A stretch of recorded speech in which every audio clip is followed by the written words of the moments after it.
Shalom, jumpa lagi dengan channel Legend of Jesus memberitakan kabar baik bagi semua orang. Saudaraku, mungkin saat ini banyak yang bertanya, bahkan pertanyaan ini sudah lama terjadi sejak 400 tahun yang lalu, saat munculnya kaum reformasi, di mana mereka memegang teguh sola scriptura. Mereka hanya mempercayai segala sesuatu yang terdapat di dalam Alkitab. Mereka menolak tradisi suci dan magisterium. Bahkan mereka menjadi magisterium bagi dirinya sendiri. Pertanyaannya adalah, di bagian mana ada paus dalam Alkitab? Sebelum kita bahas lebih lanjut, buat Anda yang baru menemukan channel ini, silahkan subscribe karena subscribe itu gratis. Saudaraku, kata Yesus, engkau adalah Petrus dan di atas batu karang ini aku akan mendirikan gerejaku. Saya ulangi, di atas batu karang ini aku akan mendirikan gerejaku. Perhatikan, Yesus tidak berkata kepada Petrus, lalu kepada Andreas, Yakobus, dan Yohanes, bangunlah bagiku beberapa gereja, beberapa denominasi, dan dalam beberapa ribu tahun kita akan lihat apakah kita dapat menyatukan mereka kembali. Tidak, Kristus telah membuat janji yang telah ia tepati dan ia akan menggenapinya sampai akhir zaman. Jadi, menjadi orang Kristen yang Alkitabiah bagi saya adalah menjadi orang Kristen yang Katolik. Dalam ayat 13, kita membaca bahwa ketika Yesus datang ke wilayah Kaisarea Filipi, ia bertanya kepada murid-muridnya, kata orang, siapakah anak manusia itu? Dan mereka berkata, ada yang mengatakan Yohanes Pembaptis, ada pula yang mengatakan Elia, dan ada pula yang mengatakan Yeremia, atau salah seorang dari para nabi. Dan kemudian ia mengajukan pertanyaan kepada mereka, menurutmu siapakah aku ini? Simon Petrus menjawab, engkau adalah Kristus, anak Allah yang hidup. Pada titik ini, hal itu seharusnya tidak mengejutkan, karena sebenarnya ada dua cara untuk mengatakan hal yang sama. Jika dia adalah Kristus Sang Mesias, maka dia adalah anak manusia. Jadi, jika dia adalah Mesias, maka menurut logika Daud, dia adalah anak Allah yang hidup sekaligus anak Daud dan semua hal lainnya. Dan perhatikan bagaimana Yesus menjawabnya, berbahagialah engkau Simon bin Yunus, sebab bukan manusia yang mengatakan itu kepadamu, melainkan Bapakku yang di surga. Dan aku berkata kepadamu, engkau adalah Petrus, dan di atas batu karang ini aku akan mendirikan jemaatku, dan alam maut tidak akan menguasainya. Kepadamu akan kuberikan kunci kerajaan Allah. Apa yang kau ikat di dunia ini akan terikat di surga, dan apa yang kau lepas di dunia ini akan terlepas di surga. Jadi, di sini kita menemukan konvergensi aspek-aspek perjanjian kerajaan Daud, terutama yang berkaitan dengan Perdana Menteri. Jika kita kembali ke kitab Yesaya pasal 22, kita mendengar tentang seorang Perdana Menteri bernama Sena yang digulingkan dan digantikan oleh Eliakim. Dan kita membaca di ayat 20, itu bukanlah kunci utama pintu-pintu rumah, itu adalah kunci otoritas pelayanan atas dinasti atau kerajaan Daud. Ia akan membuka dan tidak ada yang akan menutup, dan ia akan menutup dan tidak ada yang akan membuka. Jadi, yang saya usulkan adalah bahwa inilah teks sumbernya, inilah tradisinya, inilah latar belakang yang diasumsikan Yesus, Petrus, dan yang lainnya, bahwa semua pembaca Matius tahu dan pahami. Dan ketika Anda melihat catatan Alkitab Studi Katolik Ignatius, dan saya harap Anda melakukannya, saya ingin menggarisbawahi bukan hanya seberapa banyak yang telah kami upayakan, tetapi juga seberapa banyak waktu yang telah kami luangkan. Karena menghubungkan titik-titik khusus ini bagi saya sesungguhnya merupakan terobosan. Hal itu memungkinkan saya untuk melihat latar belakang perjanjian lama dan kerajaan bagi gereja perjanjian baru yang kita sebut Katolik. Katolik tidak hanya berarti global atau internasional. Arti utama dari Katolikos seperti yang mungkin Anda ketahui bersifat universal, artinya bersifat kosmik. Jadi, pusat kerajaan surga bukanlah di bumi, melainkan di surga. Bukan di Vatikan, melainkan dimanapun juru selamat yang bangkit tertata sebagai putra Daud, sebagai putra Allah, sebagai raja segala raja. Maka, melalui Roh Kudus yang memberi kuasa kepada para penerus, para rasul, mereka dapat melanjutkan pekerjaan yang telah Kristus berikan kepada mereka dan juga kepada kita. Jadi, di dalam catatan yang kita temukan untuk Matius 16 ayat 18, aku akan membangun. Yesus mengabarkan gereja sebagai bait suci rohani, Sebagaimana Salomo adalah putra Daud dan membangun bait suci yang diurapi di dalam perjanjian lama, demikian pula Yesus adalah putra Allah keturunan Daud dan Mesias yang diurapi, yang membangun gereja dalam perjanjian baru. Di tempat lain, Yesus memandang dirinya serupa dan lebih tinggi daripada Raja Salomo. Lebih besar dari Salomo, seperti kita lihat di dalam pasal 12 ayat 42. Jadi, hanya Matius yang menggunakan kata itu di sini, di dalam ayat 18. Kemudian lagi pada tahun 1817, kata untuk gereja, eklesia, kata itu sering digunakan untuk perjanjian lama Yunani, untuk pertemuan liturgis, jemaat Israel yang dipersatukan dengan Allah. Yesus menggunakannya dengan cara yang sama untuk komunitas perjanjian baru. Jadi, Anda mungkin berharap di atas batu karang ini, aku akan membangun baitku, seperti Salomo membangun baitku.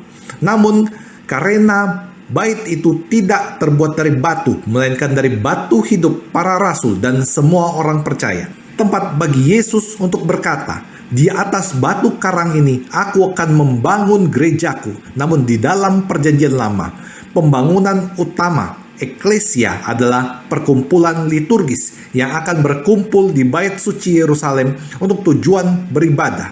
Jadi bait suci itu megah, tetapi umat beriman yang berkumpul seperti di atas batu karang ini, aku akan membangun gerejaku dan gerbang Hades tidak akan menguasainya.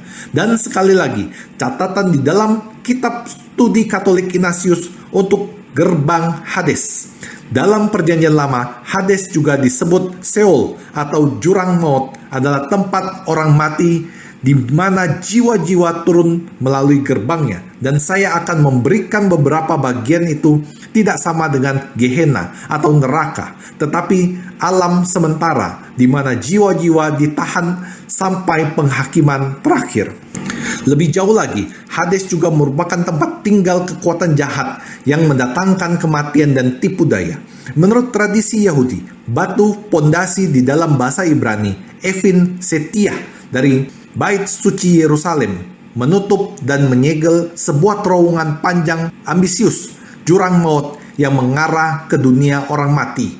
Bait suci yang bersandar dengan aman di atas batu fondasi ini adalah tempat orang mati. Dan saya akan memberikan beberapa bagian. Bukanlah di atas batu itu, tetapi pusat kosmos, persimpangan antara surga dan bumi. Berdasarkan latar belakang tersebut, Yesus menjamin bahwa kuasa maut dan tipu daya tidak akan mengalahkan gereja, yaitu bait suci baru yang dibangun di atas batu karang yang hidup, yaitu Petrus.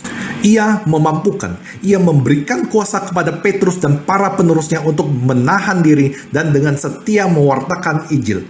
Bagaimana, sekali lagi, kunci dinasti, yaitu kunci-kunci kerajaan surga. Sebuah catatan untuk tahun 1619 berbunyi, kunci-kunci itu yang merupakan simbol otoritas pengajaran. Yesus menabiskan Petrus sebagai guru utama gereja yang jabatannya akan berlanjut melalui para penerusnya. Penggunaan kata kunci di dalam bentuk jamak menyematkan hubungan dengan kata gerbang dalam bentuk jamak. Mengapa? Karena kunci-kunci tersebut cocok dengan gerbang-gerbang tersebut agar kerajaan surga dapat merajai dunia, dunia bawah dan menyelamatkan jiwa-jiwa orang beriman yang telah meninggal di sepanjang perjanjian lama ke dalam kerajaan surga. Seperti yang akan kita lihat di dalam Matius 27 ayat 51 dan selanjutnya, di mana makam orang-orang kudus yang terbuka ketika Yesus naik ke surga. Ia membawa mereka bersamanya dan memenuhi kembali surga dengan orang-orang kudus perjanjian lama. Ada begitu banyak hal di sini. Melanjutkan catatan itu di dalam perjanjian lama, di kerajaan Daud, raja menunjuk kabinet menteri untuk tugas-tugas khusus di kerajaan. 1 Raja-Raja 4 ayat 1 sampai dengan 6, 2 Raja-Raja 18 ayat 37. Dari mereka, seorang perdana menteri diangkat ke status otoritas yang unik, menduduki peringkat kedua setelah raja. Struktur pemerintahan ini lazim di antara kerajaan-kerajaan di timur dekat kuno. Saya akan memberikan contoh. Di sini Yesus merujuk pada Yesaya 22 ayat 15 sampai dengan 25, di mana jabatan Perdana Menteri diserahkan kepada penerusnya melalui tindakan simbolis penyerahan kunci rumah Daud. Dalam Matius, Yesus adalah raja baru keturunan Daud yang mengangkat Petrus sebagai Perdana Menteri atas kerajaan surga di gereja. Seperti di dalam Yesaya 22, pondasi Petrus dirancang untuknya dan para penerusnya. Jabatan ini dimaksudkan untuk bertahan selama kerajaan itu sendiri dipercayakan dengan kunci-kunci. Petrus memegang otoritas kerajaan Kristus sendiri, dan ketika bahasa itu digunakan, apapun yang kau ikat di bumi akan terikat di surga, apapun yang kau lepas di bumi akan terlepas di surga. Dan perhatikan bahwa jika Anda mencermati tata bahasanya, bukan apa yang Petrus lakukan di bumi yang menentukan apa yang terjadi di kerajaan surga. Apapun yang kau ikat di bumi akan terikat di surga. Apapun yang kau lepas di bumi akan terlepas di surga. Jadi metafora ini mengandung beberapa konotasi. Pertama, metafora ini menandakan otoritas mengajar dan kemampuan untuk membuat keputusan yang mengikat. Para nabi dikatakan membuat interpretasi hukum yang mengikat. Kedua, metafora ini menunjukkan otoritas untuk mengikut sertakan atau mengecualikan anggota suatu komunitas agama. Ketiga, ini menandakan pengampunan dosa, mengikat dan melepaskan. Kata kerja melepaskan digunakan dengan cara ini di dalam Wahyu 1 ayat 5 untuk dibebaskan. Dan bagi gereja mula-mula, ini berarti kerajaan surga. Sekarang, saya akan merangkum secara harafiah perjanjian lama dalam perjanjian baru dan melihat bagaimana yang lama digenapi dalam yang baru. Saya harus mengikuti jejak para bapa gereja mula-mula. Tidak hanya ketika mereka menafsirkan kitab suci dengan cara yang terpadu, tetapi juga ketika mereka mengikatkan diri kepada Kristus melalui vikarisnya. Uskup Roma, penerus Petrus, dan semua penerus para rasul lainnya yang kita sebut sebagai Dewan Episkopal ini, yaitu para uskup itu sendiri.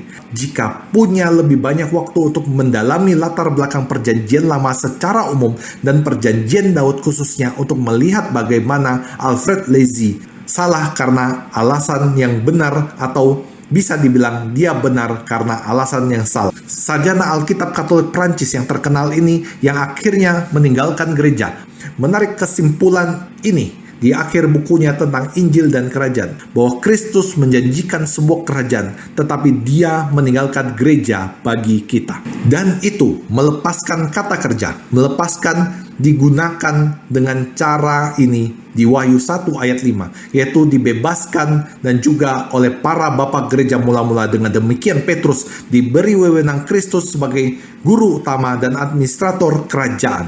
Melalui dia, surga mengatur kerajaan di bumi, yaitu gereja, misteri kerajaan surga, seperti yang kita lihat di dalam 7 perumpamaan tentang kerajaan sebelumnya di Matius 13. Dan kesimpulan itu jatuh kepada Lazy, seolah-olah itu adalah janji yang diingkari, atau setidaknya penggenapan yang tertunda. Dia menjadikan kerajaan, tetapi dia memberi kita gereja. Bahwa gereja itu Katolik, dan itu berarti universal. Gereja ada di surga, sama seperti di bumi. Ketika dia memberi kita gereja, kita tidak beredukasi menjadi struktur di bumi, lembaga-lembaga duniawi yang semuanya memancar keluar dari Vatikan atau Petrus. Tidak, itu adalah tahta Kristus. Kita bukanlah tubuh Paus, kita adalah tubuh Kristus.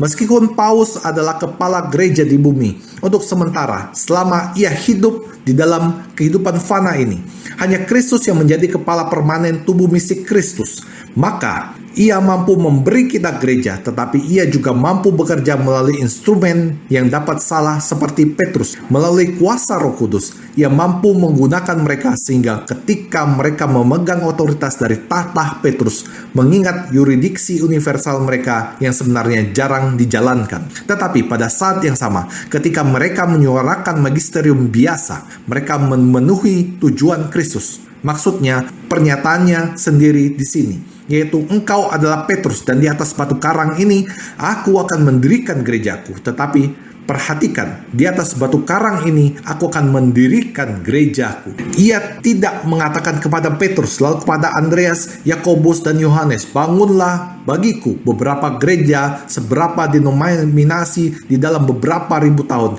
Ia akan lihat apakah kita dapat menyatukan mereka kembali. Itu sama sekali tidak. Kristus telah membuat janji yang telah ia tepatin, dan ia akan menggenapinya sampai akhir zaman. Maka menjadi seorang Kristen Alkitabiah bagi saya berarti menjadi seorang Kristen Katolik, menyadari bahwa di dalam gereja Katolik Anda memiliki kerajaan surga yang diperluas ke bumi oleh kuasa Allah. Maka saya akan menjadi seorang Kristen Katolik dan saya akan menjadi seorang yang berasal dari roh. Bacalah Konsili Vatikan kedua, khususnya Lumen Gentium, konstitusi dogmatis gereja. Karena saat Anda sampai pada bagian ketiga, Anda akan melihat sejak awal di mana konvergensi misterius ini, identifikasi yang luar biasa ini, bahwa gereja Katolik adalah kerajaan surga di dalam misteri di bumi. Karena gereja Katolik bersatu tak terpisahkan dengan kerajaan surga, dan disitulah gereja Katolik berpusat. Demikian saudaraku, semoga bermanfaat bagi Anda dan menambah pengetahuan Anda. Tuhan Yesus memberkati kita semua, dalam nama Bapa dan Putra dan Roh Kudus. Amin.